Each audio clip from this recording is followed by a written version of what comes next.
सोलापूर जिल्ह्यात पावसाची उघडीप मिळताच 80,000 हेक्टर क्षेत्रावर पेरणी पूर्ण झाली। शेतशिवारात शेतकऱ्यांची पेरणीची लगबग पाहायला मिळते। पंढरपूरला सर्वात कमी म्हणजे 96 हेक्टरवर पेरणी झाली। याविषयीचा थेट शेतकऱ्यांच्या बांधावरून आढावा घेतलाय आमचे प्रतिनिधी अभिषेक आदेप्पा यांनी। सोलापूर जिल्ह्यात दमदार पावसाने हजेरी लावल्यानंतर आता उघडीप मिळाली आहे। त्यामुळे आता जिल्ह्यामध्ये पेरण्यांची लगबग ही वाढलेली आपल्याला दिसून येते। जिल्ह्यातील बहुतांश तालुक्यांमध्ये पेरणीला ही सुरुवात झालेली आहे।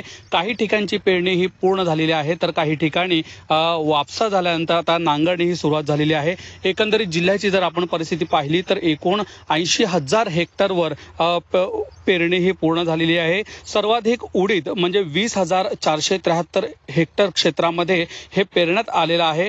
जिल्ह्यातील अक्कलकोट तालुक्यामध्ये सर्वात कमी पाऊस झालेला आहे, त्यामुळे अद्याप त्या ठिकाणी नांगरणी ही सुरू आहे, त्याच्यानंतर पेरणी ही करण्यात येणार आहे।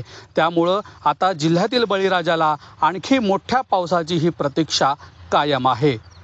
अभिषेक आदेप्पा, झी मीडिया, सोलापूर।